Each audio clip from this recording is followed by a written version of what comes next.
Halo, saya Sri Widi Astuti, guru bimbingan dan konseling di SMK Swasta Nusantara Lubuk Pakam. Pada kesempatan ini, saya akan mengangkat topik pilihan karir setelah lulus SMK. Aduh, mau lanjut kemana ya? Pertanyaan ini selalu terjadi pada saat kita duduk di kelas 12 SMK. Kita harus sudah merencanakan dan menentukan masa depan. Ada beberapa pilihan. 1. Melanjutkan studi ke jenjang pendidikan tinggi. 2. Memasuki dunia kerja, yaitu bekerja. 3. Menjadi wirausahawan muda. 4. Kuliah sambil bekerja atau berwirausaha. 5. Memasuki kehidupan baru, yaitu berkeluarga. Yuk kita bahas satu persatu. Pilihan pertama, melanjutkan studi ke jenjang pendidikan tinggi, yaitu masuk perguruan tinggi. Apa itu perguruan tinggi ya?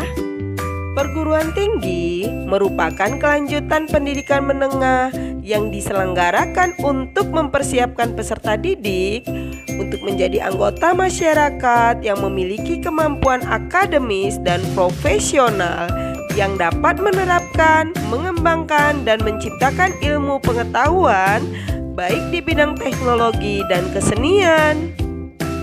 Perguruan tinggi terbagi atas dua, yaitu perguruan tinggi negeri atau PTN dan perguruan tinggi swasta atau PTS. Apa sih perbedaan perguruan tinggi negeri dan perguruan tinggi swasta? Perguruan tinggi negeri dimiliki oleh pemerintah. Untuk masuk ke perguruan tinggi negeri, kita harus mengikuti seleksi. Dan ada loh beberapa macam seleksinya. 1. Seleksi nasional masuk perguruan tinggi negeri atau Senampaten. Ini dikenal juga dengan jalur undangan. 2. Seleksi bersama masuk perguruan tinggi negeri atau SBMPTN. Dan ketiga, seleksi mandiri. Nah, kita boleh memilih seleksi mana ya yang kira-kira akan kita ikuti nantinya. Perguruan tinggi swasta dimiliki oleh perseorangan atau kelompok orang, yaitu yayasan. Untuk masuk ke perguruan tinggi swasta, kita tidak memerlukan seleksi. Yang kita lakukan adalah melengkapi administrasi yang diminta. Dan kita bebas loh memilih jurusan apa yang kita mau sesuai dengan minat dan potensi yang kita miliki. Selanjutnya ada sekolah kedinasan atau perguruan tinggi kedinasan yang disingkat dengan PTK. Apalagi ya yang disebut dengan sekolah kedinasan? Sekolah kedinasan adalah perguruan tinggi negeri yang dikelola kementerian dan lembaga pemerintahan sebagai penyelenggara pendidikan. Adapun salah satu keuntungan sekaligus pembeda dibanding universitas lain yaitu peluang ikatan dinas bagi para lulusan. Alumni sekolah kedinasan berkesempatan diangkat menjadi aparatur sipil negara pada instansi yang menaunginya. Enak banget ya. Ayo, siapa yang mencoba? Tapi untuk masuk sekolah kedinasan, kita harus mengikuti seleksi. Adapun seleksinya adalah 1. Tes kemampuan akademik atau TKA. 2. Tes kemampuan dasar atau TKD. 3. Tes kemampuan bidang atau TKB. 4. Tes kesehatan. 5. Tes kesemaptaan.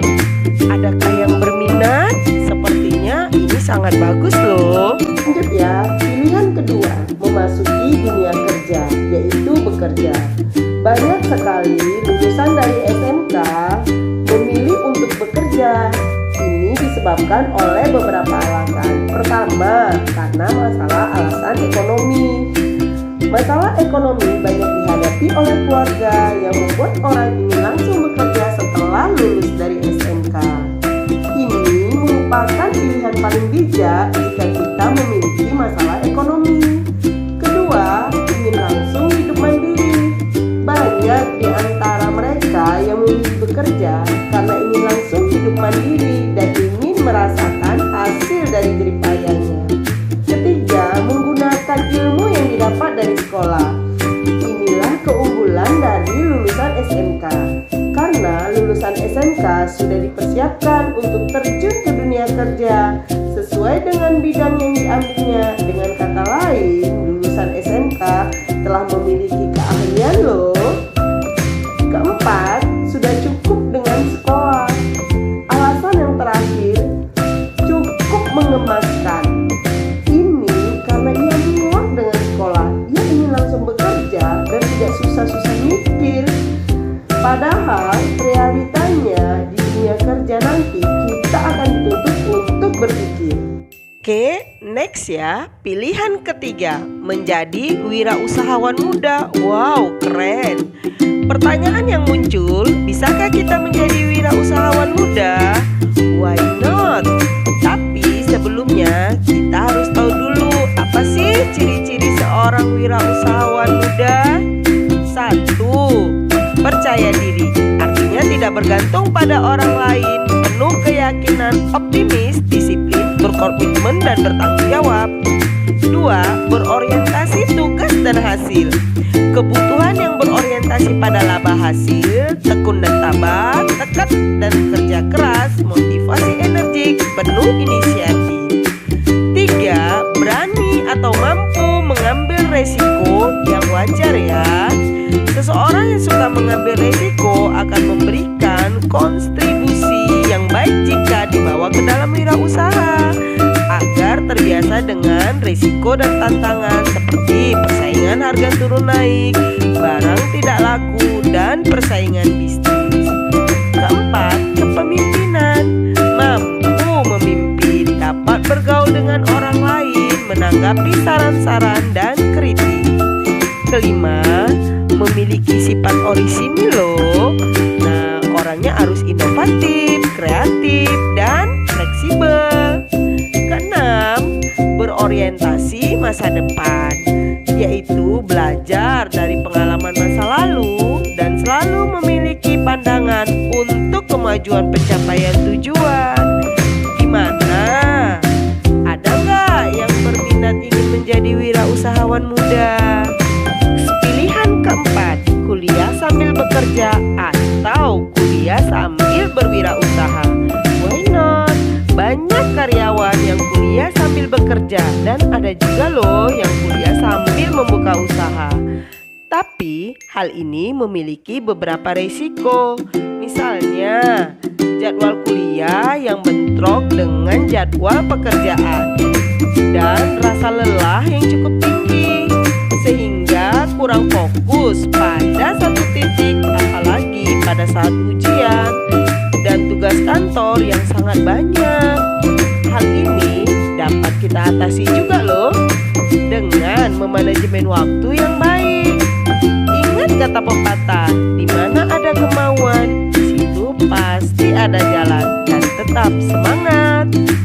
Next, ini pilihan terakhir, memasuki kehidupan baru, yaitu berkeluarga, menikah di usia muda. Ini sebenarnya bukan pilihan yang baik karena tidak mudah untuk dijalankan. Untuk menikah banyak yang harus kita persiapkan. Persiapan fisik, persiapan mental, dan persiapan ekonomi. Bila kalian sudah memutuskan menikah, berarti harus memiliki rasa tanggung jawab yang tinggi, bukan hanya untuk diri sendiri, tapi rasa tanggung jawab pada keluarga dan anak. Walaupun kalian masih muda, tapi kalian harus bertanggung jawab secara ekonomi dan sosial. Dari beberapa pilihan tadi, kira-kira yang mana ya yang akan kamu pilih setelah lulus dari SMK, pilihlah sesuai dengan potensi dan minat yang kamu miliki. Jangan lupa tetap berkoordinasi dengan orang tua. Terima kasih.